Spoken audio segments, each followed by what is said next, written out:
it's Gina from Gina C Creates, and today I'm going to show you how to make a memorial keepsake using my 3D Angel Wings SVG. You'll need some 8.5 by 11 cardstock, photo paper, vinyl, a 9 by 9 shadow box, your glue gun, and of course your Cricut.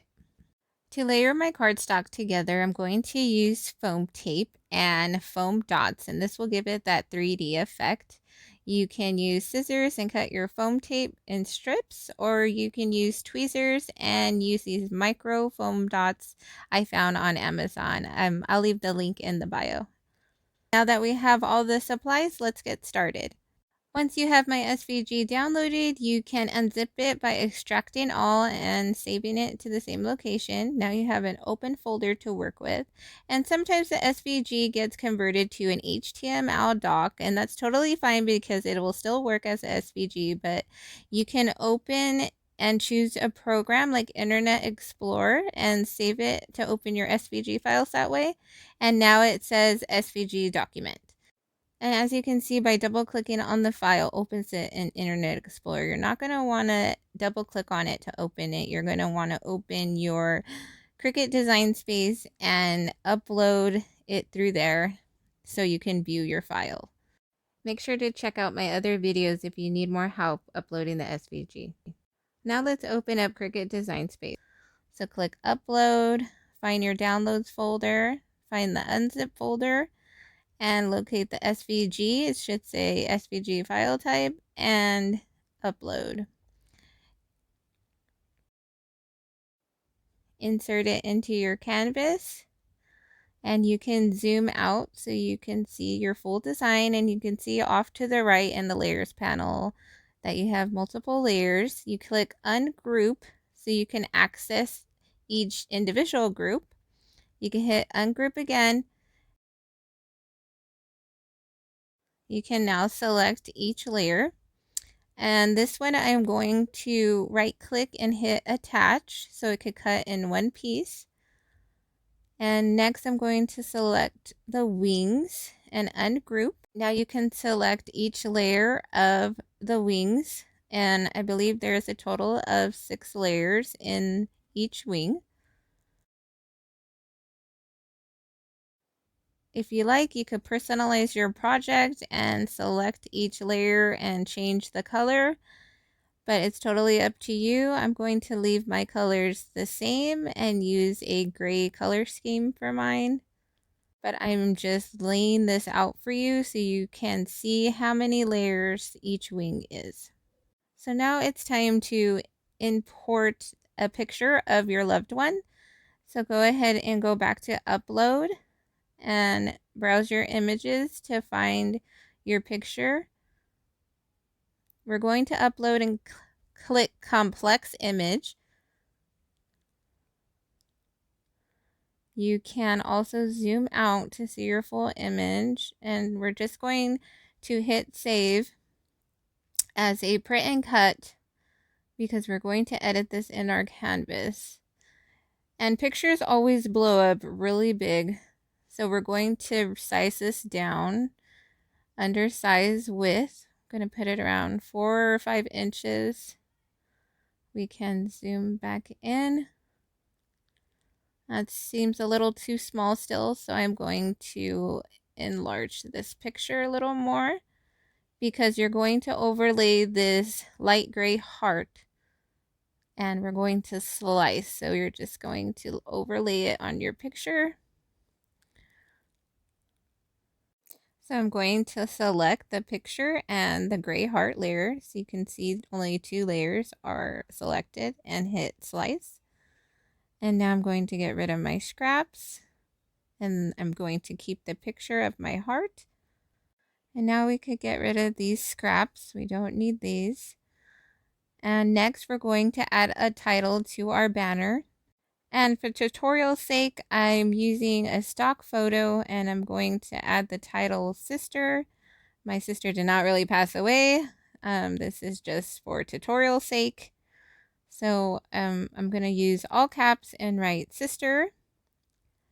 And you're going to want to size it down so it can fit on top of your banner. And to curve your text, you're going to come over here to the top toolbar and use the slider to curve it to get it to the position you want. And you can go ahead and play around with it and rotate the word like this just to get in the perfect position that you want for your title.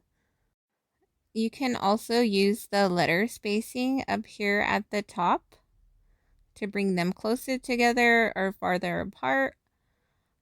But sometimes that doesn't always work, so you can ungroup and select each letter to move it individually.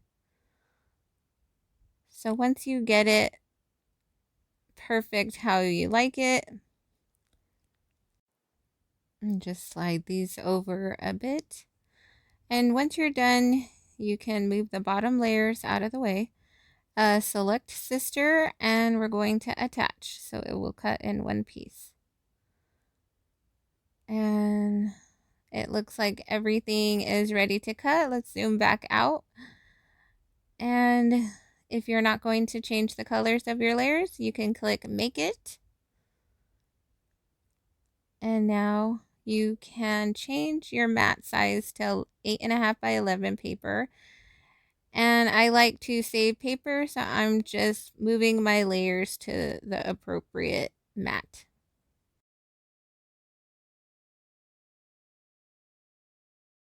Now you can click continue and you can send your picture to the printer, use system dialogues and your preferences to change the paper type and your printer settings on high, and this will give you a high quality print.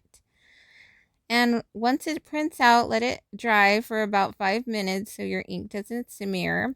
And if you're using glossy photo paper, a nice trick is to use matte Scotch tape and lay it over your black lines so your print and cut registration marks will read. Now you can load the mat into your Cricut. Make sure you change your dial to cardstock plus and cut.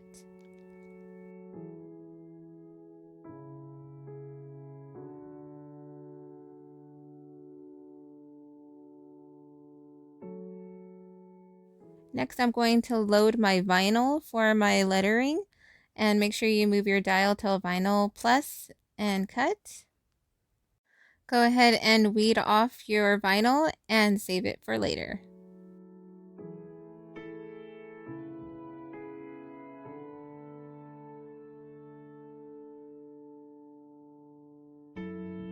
Next, we are going to start cutting out the cardstock. I'm using a standard grit mat, but it's a little worn down and it is not brand new sticky.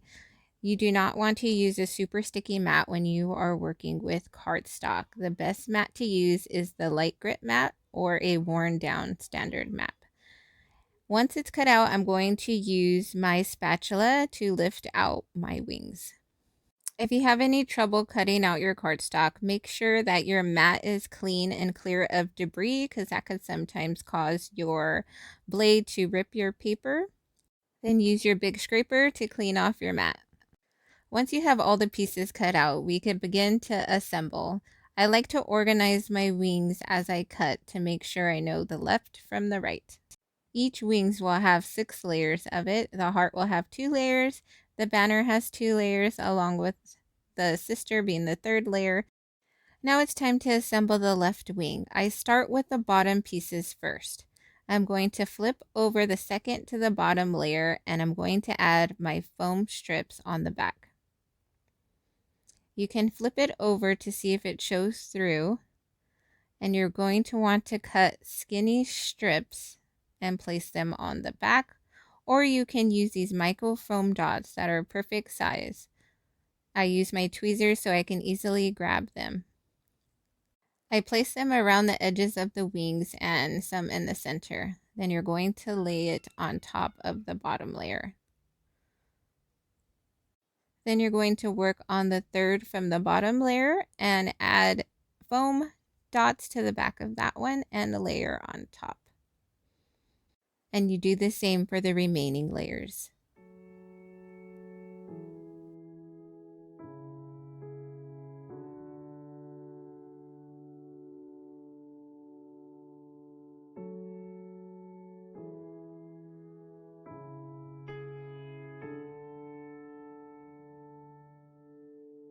Once you have both wings layered, you can move on to your heart.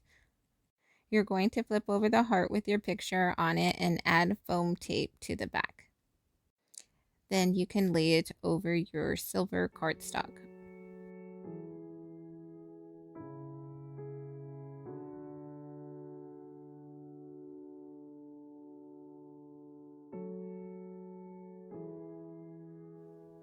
Now we're going to work on the banner.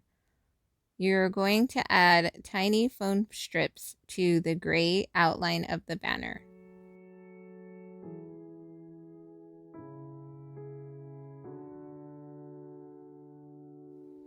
But before you layer that on top, you're going to want to add your vinyl lettering of your title to the white banner.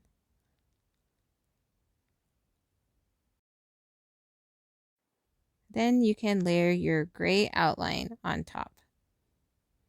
Once we have all the cardstock assembled, we can now add it to our shadow box. Flip it open and open up the tabs. Remove the insert. Make sure you have the back piece facing the right directions when you apply your design. I like to lay out all the pieces so I can see how it's going to look. Then you can take your hot glue gun and apply hot glue to the back of each wing and lay it down on top of the backing of the shadow box.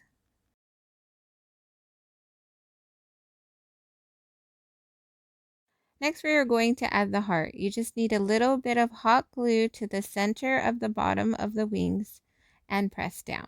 The same with the banner. You just add a little bit of hot glue to the ends of the wings and press down. Now you can add the back piece back to your shadow box and use transfer tape to apply your in-loving memory of wording to the glass. You can also add their name and dates to personalize your keepsake. I hope you enjoyed this tutorial and thanks for watching.